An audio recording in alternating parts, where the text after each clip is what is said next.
Screen पर लेकर के आ जाइए आज की लिस्टिंग को, जो भी ग्राफिक्स हैं, किस तरह की लिस्टिंग हुई है, क्या कुछ स्थितियाँ यहाँ पर देखने को मिल रही है। शानदार लिस्टिंग की उम्मीद थी, शानदार लिस्टिंग होती हुई दिखाई दी। 45% के प्रीमियम के साथ जो है लिस्टिंग हुई है, 45% का प्रीमियम गेन यहाँ पर मिल रहा है। अब सवाल बड़ा ये कि क्या ये गेन लेकर के निकल जाए, क्योंकि अच्छा खासा गेन हो रहा है।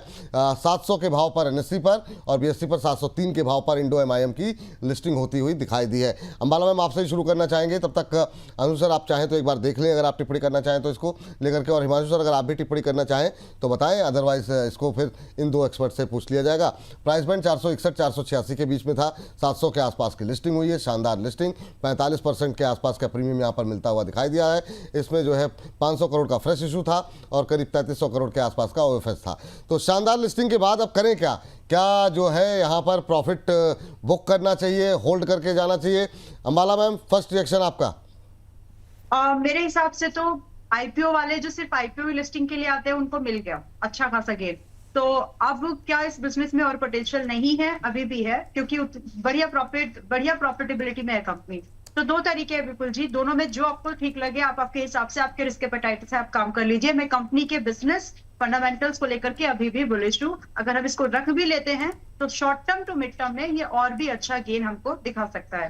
हैविंग सेड दिस, अगर आपने सिर्फ प्रीमियम लिस्टिंग के लिए भी एप्लीकेशन दिया था, आधा बुक कर लीजिए, आधे को 10% to your upper price band trading लगा करके छोड़ दीजिए, और इसमें बनने की गुंजाइश है। अब तीसरा सवाल ये कि जिन लोगों को नहीं मिला वो क्या करें?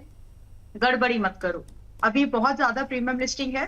तो मेरे हिसाब से थोड़ा बहुत कूल ऑफ अगर होता है 12 से 15% तक, अगर ये कूल ऑफ मिलता है लिस्टिंग प्राइस पर, तो आप जाकर लिस्टेड प्राइस पर तो जाकर के आप इसमें एंट्री के बारे में दोबारा सोचें। और उस कंडीशन में आपका स्टॉप लॉस जो होगा, जो IPO प्राइस है lower band, that should be a stop loss, क्योंकि ये स्ट्रेटेजी आप फॉलो करेंगे आपका काम बन जाएगा आगे भी। और आप इसमें करीब करीब एंट्री के बाद में करीब करीब 20 से 25% 2 महीने के दायरे पर गेन की एक्सपेक्टेशन के साथ इसमें एंट्री सेकेंडरी मार्केट में भी कर सकते हैं, लेकिन थोड़ा सा कूल ऑफ होने के बाद 12 से 15%। 12 से 15 एग्जैक्ट लेवल अगर आप बता दीजिए, क्योंकि लोग मतलब हाथ पकड़ के बढ़ाना पड़ता है कई बार। तो अगर नई एंट्री के लिए किन लेवल्स का वेट करें? कहाँ पर आपको लगता है कि अगर जो बहुत लोग छूट गए होंगे, क्योंकि जिस तरीके से सब्सक्रिप्शन के नंबर मिले थे सबको मिला भी नहीं होगा ये, तो अभी किस भाव पे दोबारा एंट्री करनी है? देखिए, किस भाव पर दोबारा एंट्री करनी है? करीब करीब 400 के आसपास। ठीक, करीब करीब। Sorry, I beg your pardon. Ma'am मैं तो मतलब आपने तो लिस्टिंग भाव नहीं, जस्ट आपके ऊपर भी दबाव बढ़ रहा है मैम। हाँ, थोड़ा सा। तो एक्चुअली बहुत सारे स्टॉक्स पर अपडेट देने हैं, मैं करती हुई बोल, कोई बात नहीं। जो पहला आपको एंट्री देखना चाहिए यहाँ पर 650 से 630 की रेंज बहुत बढ़िया एंट्री बन सकती है। तो 650 से 630 की रेंज को, ये रेंज बनेगी आपकी 10 से 12% की मिनिमम। तो इस रेंज में आप एंट्री प्राइस अलर्ट लगा लीजिए, वहां पर थोड़ा सा प्राइस एक्शन जरूर देखो और एंट्री वहां पर कर सकते हैं। अदरवाइज अगर आप कन्विंस्ड है बिजनेस मॉडल से, तो फिर आप प्राइस देखो मत, क्योंकि प्राइस कुछ खास मिलेगा नहीं वहां पर आपको। आप उस प्राइस रेंज पर एंट्री करिए, लेकिन 2 महीने समय देना, ताकि ये कंपनी अच्छे से काम कर सके सेकेंडरी मार्केट में। मैं इसको लेकर के अभी बुलिश हूँ, लेकिन बस इतना ही है, थोड़ा सस्ता होने दो, करीब 650 से 630 वहां तक की गुंजाइश है। तो मोटी मोटी जो बात आपने बोली मैं एक बार दोहरा देता हूँ। एक तो ये कि जिन्होंने अप्लाई किया था अच्छा गेन हो रहा है, तो जो लोग प्योर लिस्टिंग गेन वाले थे वो चाहें तो पूरा बुक करें, चाहें तो आधा बुक कर लें, बाकी को होल्ड करके अभी ले जाएं।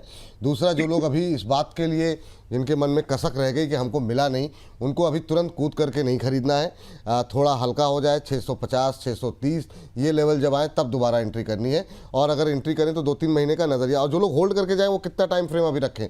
मान लीजिए आधा मुनाफा बुक किया और आधा अगर होल्ड करें तो कितने टाइम के लिए?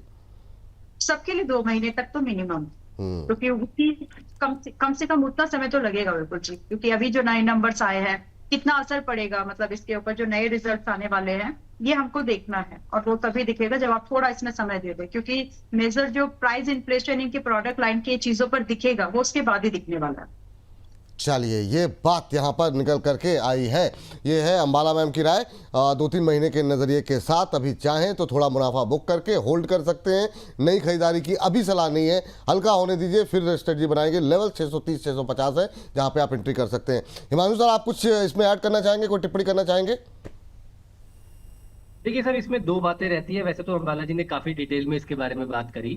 अब क्लियर कट देखिए, हमको अपना माइंडसेट समझना जरूरी है कि अगर हमने लिस्टिंग गेन्स के लिए सिर्फ आज इसमें पैसा लगाया था इस आईपीओ लिस्टिंग के लिए और काफी शानदार लिस्टिंग हुई है, तो इसमें दो चीजें की जा सकती हैं कि आधा मुनाफा ऑलरेडी इतना बम्पर 50% का प्रीमियम पे खुला है, निकाल लिया मुनाफा बांधा जा सकता है, और जो बाकी का 50% है उसको ट्रेल किया जा सकता है। तो ट्रेल करने का जो यूजुअली मैं प्रोसेस फॉलो करता हूँ, लिस्टिंग के बाद का जो पहले घंटे का जो लो था, अभी हालांकि मेरे पास चार्ट नहीं है लेकिन जो भी श्रोता है वो देख सकते हैं, पहले घंटे के लो का स्टॉप लॉस ट्रेल करें और इसको होल्ड करें।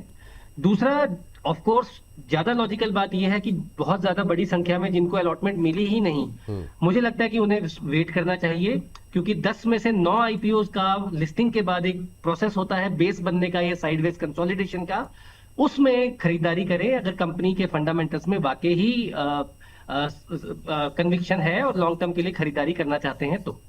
चलिए ठीक, ये बात यहाँ पर हिमांशु सर की तरफ से निकल करके आई है। अंशु सर, आपकी अपनी एक आईपीओ स्ट्रेटजी है, आईपीओ थ्योरी है, बहुत सारे लोग नए होंगे वो उस थ्योरी को हो सकता है ना जानते हो, तो मैं चाहूँगा कि इस पर थोड़ा सा प्रकाश डालते हुए और आप अपनी बात रखें। तो देखिए, पॉजिटिव लिस्टिंग है तो 3 से 5 दिन होल्ड करना है आज के लो के स्टॉप लॉस के साथ, क्योंकि ओपन लो है, ओपन लो के स्टॉप लॉस से आज के लिए होल्ड करके चल सकते हैं। 3 से 5 दिन होल्ड कीजिए जब तक स्टॉप लॉस नहीं कट रहा, उसके बाद निकल जाइए। उसके बाद आईपीओ बेस बनने का वेट कीजिए, अगर आईपीओ बेस बनता है तो वापस इंटरेस्ट में आएगा। चलिए तो ये रणनीति यहाँ पर निकल करके आई है। अंशुल जी, हिमांशु जी का मानना ये है कि इंट्राडे जो लो है उसका एक स्टॉप लॉस लगा करके आप अभी के लिए होल्ड कर सकते हैं। तो और बाकी अम्बाला जी का कहना ये है कि आप आधा प्रॉफिट बुक करें, अभी होल्ड करके बाकी लेकर के जाएं, और नई खरीदारी के लिए अभी सलाह नहीं है, थोड़ा हल्का हो जाए। और ये सबकी राय है कि अभी तुरंत खरीदने की कोई आवश्यकता नहीं है, अच्छे खासे गेन यहाँ पर मिल रहे हैं, फंस जाएंगे तो फिर समस्या हो जाएगी, बाकी आगे देखा जाएगा। हम लोग तो रोज ही बैठ रहे हैं पंचायत लगा करके। तो चलिए अभी के लिए सेगमेंट को यहाँ पर रोक रहे हैं।